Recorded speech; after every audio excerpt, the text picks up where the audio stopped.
ఎన్నికలైతే ముగిశాయి. వైసీపీ నేతల్లో ఇప్పుడిప్పుడే అంతర్మదనం మొదలవుతుంది. అయితే ప్రతిసారి కూడా మీడియా ముందుకొచ్చి తన విజ్ఞతను ప్రదర్శించే సజ్జల రామకృష్ణారెడ్డి గత 48 గంటల నుంచి ఎక్కడా కూడా అడ్రస్ లేడు. అయితే ఇప్పుడు వైసీపీ నేతలు ఒక్కొక్కరిగా బయటకు వచ్చి వైసీపీ నేతలు వాళ్ళ కార్యకర్తలు అసలు ఇంత దారుణమైన ఓటమికి కారణం సజ్జల రామకృష్ణారెడ్డి, ఆయన కొడుకు సజ్జల భార్గవరెడ్డి, ఆయనతో పాటు ధనుంజయ రెడ్డి. ఆల్రెడీ నిన్న వైసీపీ నేతలు కొంతమంది వచ్చి ధనుంజయ రెడ్డి లాంటి ఆ చెత్త అధికారులను దగ్గర పెట్టుకుంటే వాళ్ళు జగన్మోహన్ రెడ్డికి ఒక కోటరీలాగా ఏర్పడ్డారు. వాళ్ళ వల్లే మేము ఈరోజు ఇంత దారుణ పరాజయాన్ని చవిచూసాం. జగన్మోహన్ రెడ్డి ఓడిపోయినా 11 సీట్లతో ఓడిపోయేంత దారుణ పరాజయం అయితే వచ్చేది కాదు. ఇలాంటి వాళ్ళ వల్లే ఇది జరిగిందని ఇప్పటికే వైసీపీ నేతలు బహిర్గతంగానే విమర్శించిన పరిస్థితి. ఇకపోతే వైసీపీ సోషల్ మీడియా మొత్తం కూడా ఇప్పుడు ఇద్దరు వ్యక్తులను ప్రధానంగా టార్గెట్ చేస్తుంది, సజ్జల రామకృష్ణారెడ్డి, సజ్జల భార్గవరెడ్డి. మనకున్న సమాచారం ప్రకారం నిన్న సజ్జల రామకృష్ణారెడ్డి రాజీనామా చేసి కొడుకును తీసుకుని విదేశాలకు ఉడాయించినట్టుగా ఒక అనుమానం అయితే కలుగుతుంది. అది నిజంగా ఉడాయించాడా లేదా అనేది తెలియాలంటే సజ్జల రామకృష్ణారెడ్డి మీడియా ముందుకు వచ్చి మాట్లాడాలి. అలాగే సజ్జల భార్గవరెడ్డి ట్విట్టర్లో కానివ్వండి, ఫేస్బుక్లో కానివ్వండి, సోషల్ మీడియాలో ప్రతి నిమిషానికి ఒక ట్వీట్ వేస్తూ మొరిగేటువంటి సజ్జల భార్గవరెడ్డి గత 48 గంటల నుంచి అడ్రస్ గల్లంత అయిపోయింది. ఎక్కడా కూడా మాట్లాడినట్టు కానీ, సోషల్ మీడియాలో యాక్టివ్గా ఉన్నట్టు కానీ ఎక్కడా కనపడటం లేదు. అంటే సజ్జల రామకృష్ణారెడ్డి, సజ్జల భార్గవరెడ్డి ఇద్దరూ కలిసి అమెరికా వెళ్ళిపోయి ఉండొచ్చు అనే ఒక అనుమానం అయితే కలుగుతుంది. ఆల్రెడీ గతంలో సజ్జల భార్గవరెడ్డి విదేశాల నుంచి వచ్చిన వాడే, ఇక్కడ పుట్టి పెరిగి ఇక్కడ ఉండి చేసిన వాడేం కాదు, విదేశాల నుంచి వచ్చిన వాడే. సో తిన్నారు, జగన్మోహన్ రెడ్డి దగ్గరుండి ప్రభుత్వ సొమ్మును కావాల్సినంత తిన్నారు. ఇక ఇప్పుడు పని అయిపోయింది, జగన్మోహన్ రెడ్డి ఓడిపోయాడు కాబట్టి జగన్మోహన్ రెడ్డితో అవసరం లేదు కాబట్టి వీళ్ళిద్దరూ కూడా చెక్కేసినట్టుగా తెలుస్తుంది. రెండోది, సజ్జల రామకృష్ణారెడ్డి ప్రధాన టార్గెట్ కాబోతున్నాడు. రేపొద్దున తెలుగుదేశం పార్టీకి ప్రధాన టార్గెట్ సజ్జల రామకృష్ణారెడ్డి. ఎందుకంటే సలహాదారుడు పదవిలో ఉండి కూడా ఇష్టం వచ్చినట్టు మాట్లాడినటువంటి వ్యక్తి. వాస్తవానికి ఈ సలహాదారుడు పదవులకు కానివ్వండి, ఇతర ఏదైతే ప్రభుత్వం నియమించినటువంటి పదవులు ఉంటాయో వాటికి ఏంటంటే ట్రెండ్స్ కనపడుతుండగానే రాజీనామా చేస్తారంటే ఫలితాల రోజే, దాదాపుగా ఫలితాల రోజు సాయంత్రానికి రాజీనామాలు చేసేస్తారు అందరూ. కానీ సజ్జల రామకృష్ణారెడ్డికి మరి సలహాదారుడు పదవి మీద మోజుదేరలేదు ఏమో తెలియదు, కానీ మన్నాడు అంటే ఫలితాలు వెలువడిన మన్నాడు సాయంత్రానికి కానీ ఆయన రాజీనామా చేయలేదు. అంటే వాస్తవానికి నేను ఎందా చెప్పినట్టుగా పదవులన్నిటికీ కూడా ఫలితాల రోజు సాయంత్రానికి రాజీనామా లేఖలు పంపేయాలి. మనకు మధ్యాహ్నం 1 గంటకి 2ంటికే వేవేంటి అనేది అర్థమైపోద్ది, ఏ ఫలితాలైనా కానివ్వండి. అప్పుడే ఆటోమేటిక్గా పదవులకు రాజీనామా చేసేస్తారు. కానీ వైసీపీ నియమించినటువంటి వీళ్ళందరూ ఏంటో విచిత్రంగా ఇంకా కొంతమంది చేయలే. ఆల్రెడీ 3వ రోజు వచ్చేసింది, ఇప్పటికీ చాలామంది రాజీనామాలు చేసే ప్రయత్నం చేయలే. సో ఇప్పుడు సోషల్ మీడియా నిండా ఇద్దరు వ్యక్తుల్ని ప్రధానంగా టార్గెట్ చేశారు. వాళ్ళిద్దరే సజ్జల భార్గవరెడ్డి, సజ్జల రామకృష్ణారెడ్డి. ఇప్పుడు ఒక అనుమానం కలుగుతుంది, వైసీపీ నేతలకు ఒక అనుమానం కలుగుతుంది, అసలు సజ్జల రామకృష్ణారెడ్డి జగన్మోహన్ రెడ్డి దగ్గర ఏమైనా కోవర్టుగా పనిచేశాడా? ఇలాంటి చెత్త సలహాలు ఇచ్చి ప్రధానంగా ఉద్యోగులు ప్రభుత్వానికి దూరం అవటంలో కీలక పాత్ర వహించినటువంటి వ్యక్తి సజ్జల రామకృష్ణారెడ్డి. ఎందుకంటే ఉద్యోగుల్ని నోటుకొచ్చినట్టు మాట్లాడాడు. అలాగే జగన్మోహన్ రెడ్డి స్థానాన్ని సిపిఎస్ రద్దు లాంటివి ఆయనకు తెలిగి హామీ ఇచ్చాడు, ఇప్పుడు ఇవ్వడం కుదరదని చెప్పి మాట్లాడటం కానివ్వండి, లేదా ఉద్యోగులను ఏదైతే చర్చలకు పిలిచిన నేపథ్యంలో వారిని బెదిరించిన తీరు కానివ్వండి సజ్జల రామకృష్ణారెడ్డి. మిగతా మంత్రులందరూ కూర్చుని మాట్లాడే ప్రయత్నం చేస్తే సజ్జల రామకృష్ణారెడ్డి మాత్రం వాళ్ళని బెదిరించే ప్రయత్నం చేశాడట.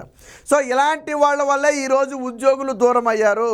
అక్కడ మొదలైనటువంటి యాంటీ ఇప్పటి వరకు ఇక్కడ కూడా తగ్గలేదని చెప్పి వస్తుంది. ఇప్పటికే సిఐడి ఎవరైతే చీఫ్ సంజయ్ ఉన్నాడు, ఆల్రెడీ పారిపోవడానికి అనుమతి కూడా తీసుకున్నాడు చీఫ్ సెక్రటరీ జవహర్ రెడ్డి నుంచి. సో వాళ్ళంటే అనుమతి తీసుకోవాలి. సజ్జల రామకృష్ణారెడ్డి కొడుకు భార్గవరెడ్డి పారిపోవడానికి అనుమతి తీసుకోవక్కర్లా. నేను గతంలో మన ఇదే వీడియోలో నేను చాలాసార్లు చెప్పా, సజ్జల భార్గవరెడ్డి అనే వ్యక్తి ఒక చేతగాని చవట. అలాంటి వ్యక్తిని తీసుకొచ్చి సోషల్ మీడియా చేతిలో పెట్టాడంటే జగన్మోహన్ రెడ్డి ఎంత దిగజారిపోయాడో మనం అర్థం చేసుకోవాలి. ఎందుకని సజ్జల రామకృష్ణారెడ్డి ఉన్నాడు కాబట్టి సజ్జల భార్గవరెడ్డి వచ్చాడు, లేకపోతే సజ్జల భార్గవరెడ్డి అనే వ్యక్తి దేనికి పనిచేయని వ్యక్తి. అలాంటి వ్యక్తి చేతిలో ఏకంగా అధికారంలో ఉన్నటువంటి ఒక పార్టీ సోషల్ మీడియానే పెడితే ఆ సోషల్ మీడియా మొత్తాన్ని భ్రష్టు పట్టించాడు.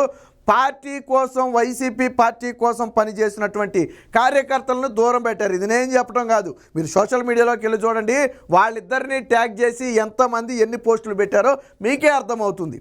ఆ అనాది నుంచి 2014 నుంచి 19 వరకు కష్టపడి 2019లో పార్టీని అధికారంలో తీసుకురావడానికి కీలక పాత్ర వహించినటువంటి అనేక మందిని సజ్జల రామకృష్ణారెడ్డి, సజ్జల భార్గవరెడ్డి దూరం పెట్టారు. ఎందుకంటే క్రెడిట్ వాళ్ళకి వెళ్ళకూడదు.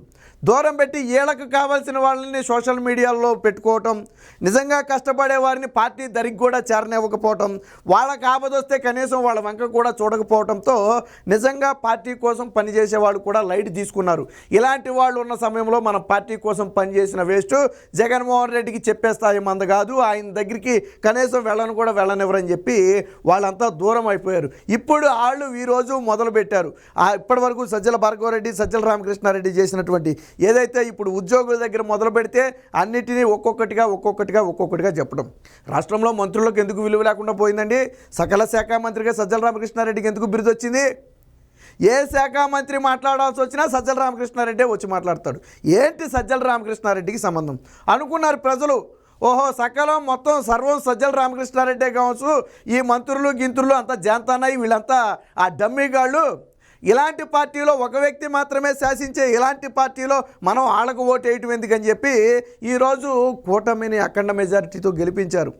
ఇలాంటి వాళ్ళ విధానాల వల్లే ఎప్పుడైనా ఒక ఆరోగ్యం గురించి మాట్లాడాలంటే హెల్త్ మినిస్టర్ మాట్లాడాలా, ఇండస్ట్రీ గురించి మాట్లాడాలంటే ఐటీ మినిస్టర్ మాట్లాడాలా, అలాగే ఏదన్నా రెవెన్యూకి సంబంధించి మాట్లాడాలంటే ఆ రెవెన్యూ మినిస్టర్ మాట్లాడాలా. కానీ ఇవన్నీ ఏది మాట్లాడాలన్నా కానీ ఎవరు మాట్లాడతారంటే సజ్జల రామకృష్ణారెడ్డి మాట్లాడతారు.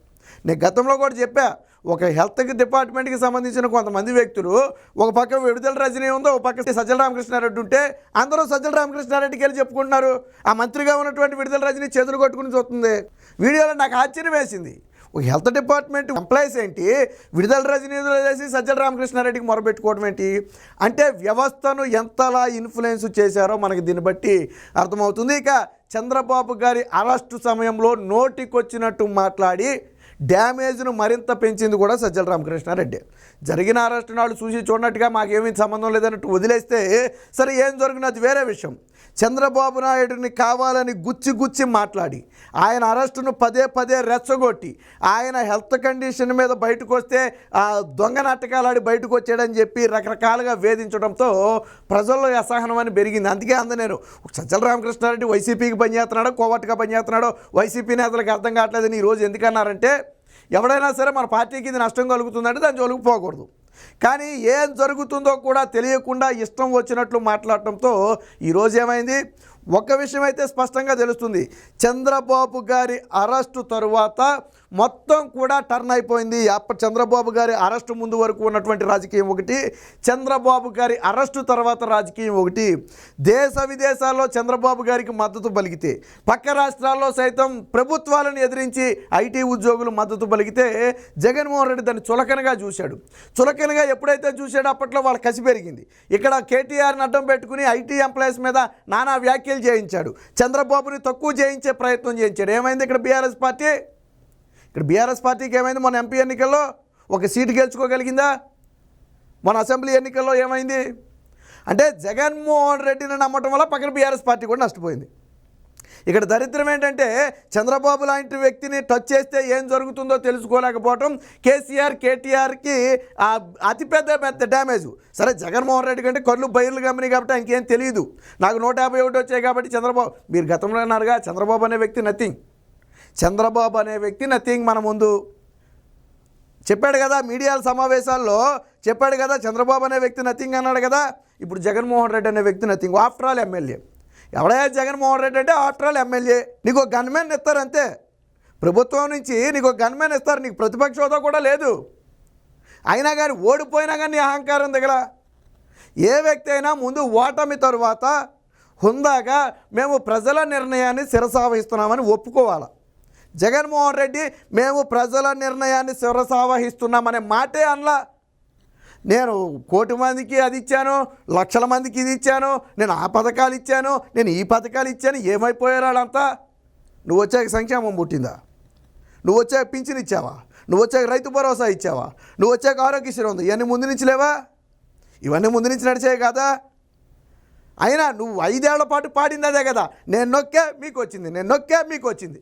ఈసారి నొక్కితే ఇంటికి వెళ్ళిపోయావు. నువ్వు ఈసారి బటన్ నొక్కితే ఏమైంది? ఇంటికి వెళ్ళిపోయావు. ఓడిపోయిన తర్వాత అయినా ఓహో నేను కేవలం బటన్ నొక్కితే ప్రజలకు మంచి జరగలేదు, ఇంకా వాళ్ళకేయో సమస్యలు ఉన్నాయి, అవి నేను తీర్చలేకపోయాను అని రియలైజ్ అవ్వటం మానేసి మళ్ళీ నేను డబ్బులు ఇచ్చే ఓటేయలా, మళ్ళీ నేను పథకాలు ఇచ్చే ఓటేయలా, మళ్ళీ నేను ఇంతమందికి ఇచ్చేసే ఓటేయలా. నీ జేబులో నుంచి ఏమైనా తీసి ఇచ్చావా? అప్పులు చేసి తీసుకొచ్చి ఇచ్చావు. ప్రజలకు తెలీదా ఎవరి దగ్గర తీసుకొచ్చి ఇచ్చావో? ప్రజలు ఎప్పుడు విజ్ఞతతోనే ఆలోచిస్తారు. నీ కర్మ ఎంతలా గారిపోయిందంటే, నాడు చంద్రబాబు గారిని అసెంబ్లీలో 23 ఎగతాళి చేసావు కదా, 23 మంది నువ్వు తీసుకుంటే ప్రజలు నీకు అదే 23 మందిని ఇచ్చారు, అది దేవుడి స్క్రిప్ట్ అన్నావు కదా. అసలు ఆయన స్క్రిప్ట్ రేపు అసెంబ్లీ సమావేశాల్లో ఉంటుంది. మరి నువ్వు వస్తావో పారిపోతావో తెలియదు, కానీ నీ మీద ఉన్నటువంటి సిబిఐ కేసులు 11, నీకు వచ్చినటువంటి సీట్లు 11. ఎలా ఉంది దేవుడి స్క్రిప్ట్? ఎలా ఉంది? పోలా, అదిరిపోలా? కర్మ అనేది ఒకటి ఉంటుంది. మనం ఇష్టం వచ్చినట్టు చంద్రబాబు గారు సతీమణిని విమర్శిస్తే నవ్వుతావా? చంద్రబాబు గారి ఇంట్లో వ్యక్తులను విమర్శిస్తే నవ్వుతావా? లేకపోతే చంద్రబాబు గారిని అవహేళన చేస్తే నవ్వుతావా? ఆయన పిచ్చాతురు పత్రిక పంపాలని ఎవడో ఒకటి మాట్లాడితే నవ్వుతావా? ఆయనకి రిటైర్ వచ్చిందని ఒకటి మాట్లాడితే నువ్వు నవ్వుతావా? ఆయనకి పింఛన్ వయసు వచ్చింది, పింఛన్ ఇవ్వాలంటే నువ్వు నవ్వుతావా? ఇప్పుడు మీ అందరికి కలిపి ఆయన ఇవ్వాలి పింఛను, మీ అందరికి కలిపి ఆయన ఇవ్వాలి పింఛను, తీసుకోవాలా? ఎంత 151 సీట్ల నుంచి 11 సీట్లకు 140 సీట్లు నువ్వు కోల్పోయావు అంటే ప్రజలు నిన్ను తన్నటం కాదు, పరిగెత్తించి కొట్టారు. నువ్వు అది అర్థం చేసుకోవాలి. ఇక్కడ ప్రజలు నిన్ను పరిగెత్తించి కొట్టారు. మళ్ళీ దరిదాపుల్లో కూడా కనపొద్దు అన్నారు. ఇప్పుడు ప్రతి ఓటమి గెలుపోవటములు అనేది సహజం, కానీ ఇక్కడ జగన్మోహన్ రెడ్డి అనే వ్యక్తి అసలు రాజకీయాల్లోకి పనికిరాడని చెప్పి నిన్ను పరిగెత్తించి కొట్టారు. అప్పుడు నీకు వచ్చిన 11 మందిలో కూడా ఎంతమంది మిగులుతారేంటో మనకు తెలియదు, కానీ మొత్తంగా రాష్ట్ర ప్రజలు ఇచ్చినటువంటి తీర్పు అది.